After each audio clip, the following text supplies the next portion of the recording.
আসসালামু আলাইকুম। গ্রাম বাংলার ঐতিহ্যবাহী কাঠকচুর রান্নার রেসিপি নিয়ে চলে আসলাম। কাঠকচুর ডগা গ্রাম বাংলার একটি জনপ্রিয় ও পুষ্টিকর সবজি।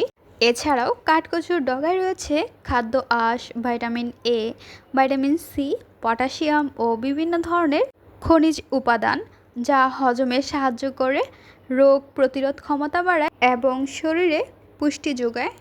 সহজ উপকরণে ঘরোয়া স্বাদে সহজভাবে রেসিপিটি বানিয়ে নেব। চলুন রেসিপিটি দেখে নেই ধাপে ধাপে কিভাবে তৈরি করছি। বিসমিল্লাহির রহমানির রহিম। প্রথমেই আমরা কচুর ডগা নিয়ে নিব। কচুর ডগাটির আঁশ ছাড়িয়ে নিতে হবে। খুবই ইজিলি আপনারা এইভাবে কচুর ডগার আঁশ ছাড়িয়ে নিতে পারেন। দেখতে পাচ্ছেন কচুর আঁশ ছাড়ানো হয়ে গিয়েছে। এখন আমরা কচুর ডগাটি কেটে নেব। কচুর ডগা কেটে নেওয়ার পর কচুর আরেকটি ডগা রয়েছে, দেখতে পাচ্ছেন এর মধ্যে কতটা আঁশ। এই আঁশগুলো আমরা সেমভাবে কেটে নেব। কচুর ডগাগুলো কাটা হয়ে গিয়েছে। এখন আমরা পানিতে ধুয়ে নিচ্ছি। পানিতে 3 থেকে 4 বারের মতো ভালো করে ধুয়ে নিব। পানিতে ধোয়া হয়ে গিয়েছে। এখন আমরা চুলায় বসিয়ে দিব একটি কড়াই। পানি অ্যাড করে কচুগুলো ভাপ দিয়ে নেব। বলক আসা পর্যন্ত অপেক্ষা করব। দেখতে পাচ্ছেন বলক চলে আসছে এবং দেখতে পাচ্ছেন এর মধ্য থেকে কতটা কষ বেরিয়েছে। পানি একদম কালচে হয়ে গিয়েছে। কচুর ডগাটি ভালো করে ভাপ দেওয়া হয়ে গিয়েছে। এখন আমরা একটি ঝুড়ির সাহায্যে পানিটি ঝরিয়ে নিচ্ছি। তারপর পরিষ্কার পানি দিয়ে ধুয়ে নিব। চুলায় বসিয়ে দিচ্ছি একটি কড়াইয়ের মধ্যে দিয়ে দিচ্ছি সরিষার তেল। তেলটি আমরা ভালো করে গরম করে নেব। এইদিকে নিয়েছি পেঁয়াজ কুচি, রসুন কুচি এবং কাঁচামরিচের ফালি। সবগুলো উপকরণ এক এক করে দিয়ে দিয়েছি। এখন খুন্তির সাহায্যে নেড়ে চেড়ে নেব। পেঁয়াজ কাঁচামরিচ যখন হালকা একটু ব্রাউন কালার চলে আসবে, তখন আমরা এর মধ্যে মশলা অ্যাড করে নেব। দিয়ে দিচ্ছি গুঁড়োমরিচের গুঁড়ো, হলুদের গুঁড়ো, স্বাদ অনুযায়ী লবণ, ধনিয়ার গুঁড়ো। মশলাটি যেন না পড়ে যায় সেজন্য দিয়ে দিচ্ছি অল্প পরিমাণ পানি। পানি দেওয়ার পর মশলাটি আমরা ভালো করে কষিয়ে নেব। চলে আসলাম 3 মিনিট পর। এখন আমরা এর মধ্যে দিয়ে দিচ্ছি চাপা শুটকি। চাপা শুটকি দেওয়ার পর খুন্তির সাহায্যে আমরা নেড়ে চেড়ে নেব। চাপা শুটকি মশলার সঙ্গে কিছুক্ষণ কষিয়ে নিতে হবে। এখন আমরা কাঁটা চামচের সাহায্যে চাপা শুটকির কাঁটাটি বের করে নেব।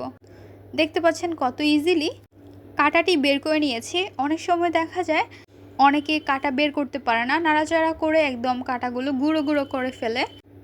তাই আমরা সহজ ওয়েতে কাঁটাটি বের করে মশলাটি কষিয়ে নিব। দেখতে পাচ্ছেন একদম আস্ত কাঁটা বেরিয়েছে। এখন আমরা কাঁটাটি ফেলে দেব। মশলার চারপাশে যখন তেল উঠে আসবে তখন বুঝতে পারবেন পারফেক্টভাবে মশলা কষানো হয়ে গিয়েছে। তখন আমরা মশলার মধ্যে দিয়ে দিব কচুর ডগা। কচুর ডগা দেওয়ার পর খুন্তির সাহায্যে আমরা নেড়ে চেড়ে নেব। তবে কচুর ডগাটি আমরা খুন্তির সাহায্যে একদম ভেঙে মিশিয়ে নেব। ঢাকনা দিয়ে ঢেকে রেখে দিচ্ছি। ঢাকনাটি উঠিয়ে নিচ্ছি। ঢাকনাটি উঠানোর সঙ্গে সঙ্গে চাপা শুটকির এত সুন্দর ঘ্রাণ বেরিয়েছে, অসাধারণ। খুন্তি দিয়ে নেড়ে চেড়ে আবারও আমরা ঢাকনা দিয়ে ঢেকে রেখে দেব। চলে আসলাম 3 মিনিট পর। ঢাকনাটি উঠিয়ে নিচ্ছি। এখন আমরা দিয়ে দিব 1 পিস লেবুর রস। লেবুর রস চিপে নেওয়ার পর নেড়ে চেড়ে নিতে হবে। লেবুর রস দেওয়াতে গলা চুলকাবে না বা গলা ধরবে না। তবে আমের সিজন থাকলে এখানে আমরা কাঁচা আম ব্যবহার করতাম। খুন্তির সাহায্যে নেড়ে চেড়ে নিচ্ছি। একটু পরপরই নাড়াচাড়া করে নিতে হবে, তা না হলে নিচে লেগে যেতে পারে।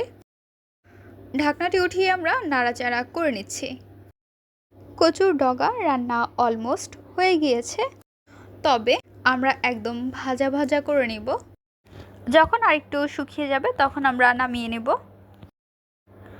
দেখতে পাচ্ছেন অনেকটা ভাজা ভাজা হয়ে গিয়েছে। এখন আমরা নামিয়ে নিচ্ছি। এই তো কচুর ডগা রেসিপি রেডি। কচুর ডগা খেতে যেমন মজা তেমনি পুষ্টিগুণেও ভরপুর।